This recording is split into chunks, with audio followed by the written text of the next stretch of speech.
اسے اپنے پروٹوکولز کو دیکھنا پڑنا تھا اور پھر اس کا اثر جو ہے پاکستان کے تعلقات پہ بھی پڑ سکتا تھا. جو میری بات ہوئی ہے اسی لیے انفارمیشن جو ہمارے ساتھ شیئر کی گئی ہمارے ذرائع نے یہ کہا گیا کہ وزارت خارجہ کو جان بوجھ کر مدعی نہیں بنایا, کیونکہ بہت سارے سوالات ہوتے ہیں نا کہ پروٹوکول کیا ہے, کتاب کیا ہے, کس طرح سے اس بک میں لکھا ہوا کیا ہے, سائفر چلتا ہے جب کسی ایک نقطے سے ہے تو کن کن لوگوں کو بھیجا گیا, پروٹوکول کون سا فالو کیا گیا, ڈی سائفر اسے کیا گیا کہ نہیں کیا گیا, یہ تمام سوالات تو پوچھے جانے تھے.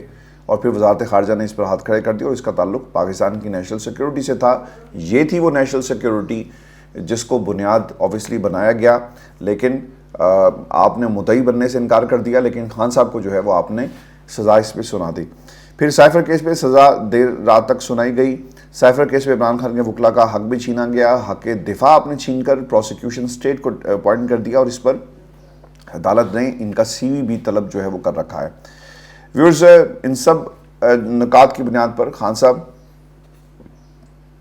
اور شاہ محمود قریشی صاحب کی جو ہے وہ بریت جو ہے وہ ہونے جا رہی ہے, اور اگر اس کے علاوہ کوئی فیصلہ آیا تو یقیناً پاکستان میں پھر جنگل کا نہیں کالا قانون جو ہے وہ رائج ہو جائے گا اگر عمران خان کی سزا کو جو ہے وہ اپہیل رکھا جاتا ہے.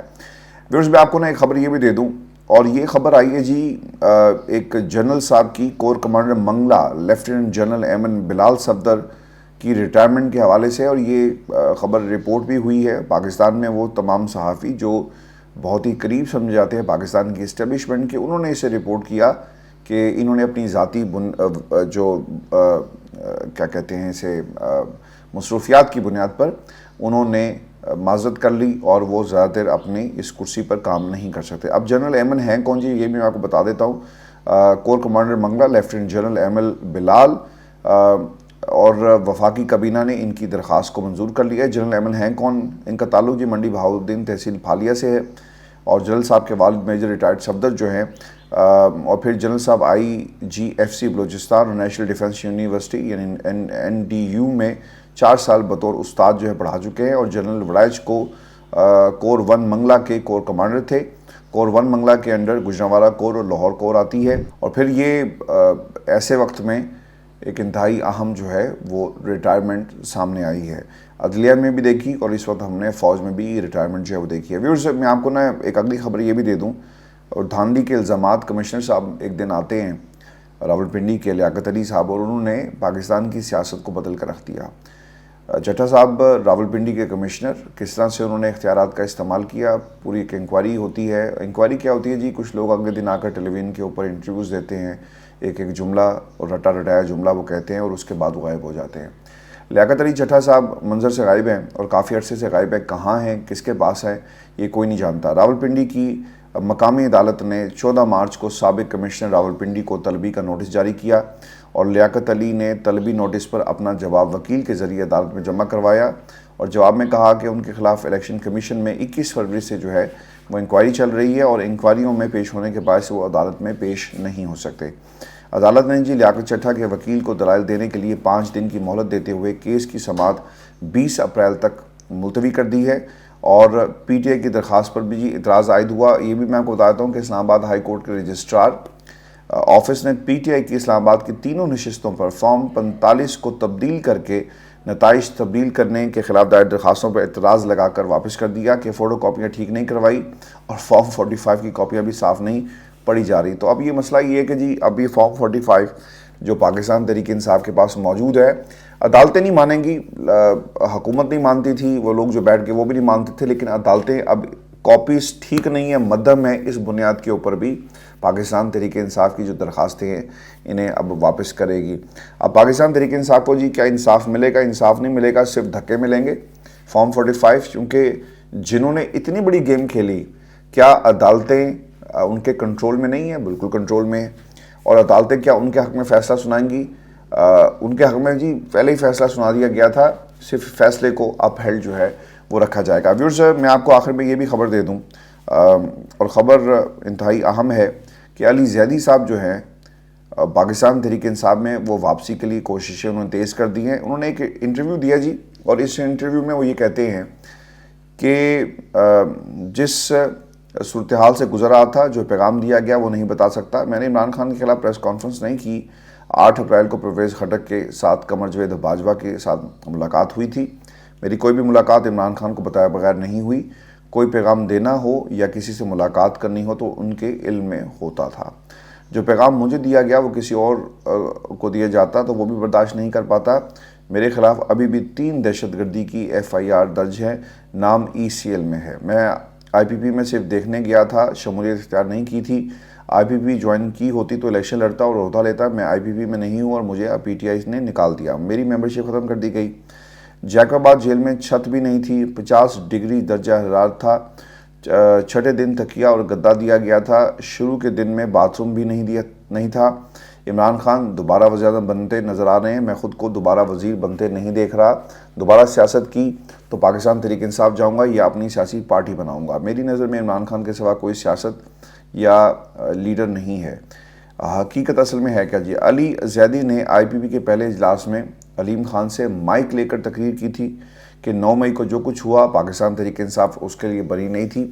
استحکام پاکستان پارٹی کے بارے میں وہ کہا کہ ہم کوشش کر سکتے ہیں, باقی اللہ کے ہاتھ میں کامیابی ہے. تو کیا علی زیدی پارٹی میں شامل نہیں تھے؟ دیکھیں جی, مسئلہ پتہ ہے کیا ہے. اب انہوں نے جو کھیل کھیلا تھا یہ اس کا ڈراپ سین ہو چکا ہے. ان کے پلے اب کچھ نہیں رہا. ان کے حالات خراب ہیں. ان کے پاس سیاسی کوئی مستقبل ان کا کوئی نظر نہیں ان لوگوں کو آ رہا. تو پھر آپ پرائیویٹ میٹنگز کے اندر, پرائیویٹ ٹیلی ویژن چینلز کے اندر, پرائیویٹ یوٹیوب چینلز کے اوپر بیٹھ کر آپ کیا کہیں گے؟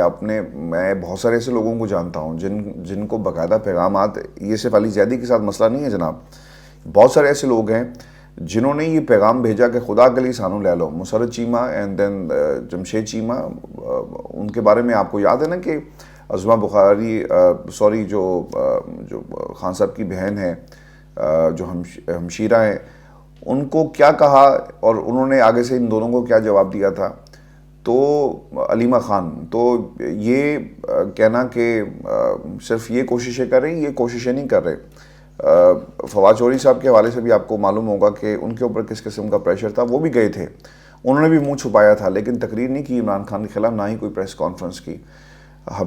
فروخ حبیب صاحب کے بارے میں بھی یہی بتایا جا رہا ہے کہ انہوں نے بھی پریس کانفرنس, ایسی تگڑی پریس کانفرنس جس طرح وہ بولتے ہیں کہ جناب یہ کرپشن کے سارے راستے بنی گالا جاتے ہیں, اور پھر ہمیں بتایا جائے یہ پیرنی خدا کا خوف کھاؤ یار. آج تم کس منہ سے پاکستان کی سیاست میں چل پھر رہے ہو؟ گر جاؤ اور سیاست میں کبھی قدم نہ رکھنا. اور آج تم ایک کرسی اور منسٹری اور پتہ نہیں, کوششیں ان لوگوں کی, کوششیں اس بیانیے کو بنانے والے پاکستانیوں کی, اور پھل تم کھاؤ گے, پھل پاکستان کی عوام کھائے گی, کیونکہ یہ کوششیں صرف پاکستان کی عوام کے لیے کی جا رہی ہیں. آپ جتنے مرضی زہری صاحب انٹرویوز دیں, جتنے مرضی دفعہ یہ کہیں کہ غلطی ہو گئی, بھائی میں نہیں کم کیتا سی, قوم بیوقوف نہیں ہے. آپ کا مائک چھینا پوری قوم کو جو ہے وہ یاد ہے کہ مائک کیسے چھینا گیا. کہاں تھی وہ قیادت؟ عمران خان اکیلا جیل میں, جیل کاٹ رہا تھا, آپ بھی کاٹ لیتے. شاہ محمود قریشی نے مجھے بھی غلط ثابت کیا متعدد دفعہ, ان پہ کوشش ہوئی, ہم بھی کرٹیسائز کرتے رہے, لیکن انہوں نے ہم سب کو غلط ثابت کیا. پرویز الہی صاحب, یار کوئی امیجن کر سکتا تھا کہ پرویز الہی صاحب will stay in jail for that long? میرے نزدیک اور پاکستانی بہت سارے ان کو غلط انہوں نے ثابت کیا, اور ان کی عزت بڑی ہے پارٹی کے اندر, یہ ان کی قربانیاں ہیں. اس عمر کے اندر جیل کاٹنا اور اب تک جیل میں رہنا یہ کوئی اتنا آسان کام نہیں تھا. تو ان لوگوں نے, اگر یہ لوگ کر سکتے ہیں, اور پھر یاسمین راشد صاحبہ آج بھی جیل کے اندر ہیں, تو آپ لوگ یہ کہتے ہیں کہ جناب ہم پریس کانفرنس. تو میرا خیال ہے کہ آپ سے بہتر یاسمین راشد تھی, کینسر سروائیور, جنہوں نے گھٹنے نہیں ٹیکے اور وہ آج بھی جیل میں ہیں, اور عمران خان کی ایک سچے سپاہی کی حیثیت سے کھڑی ہیں.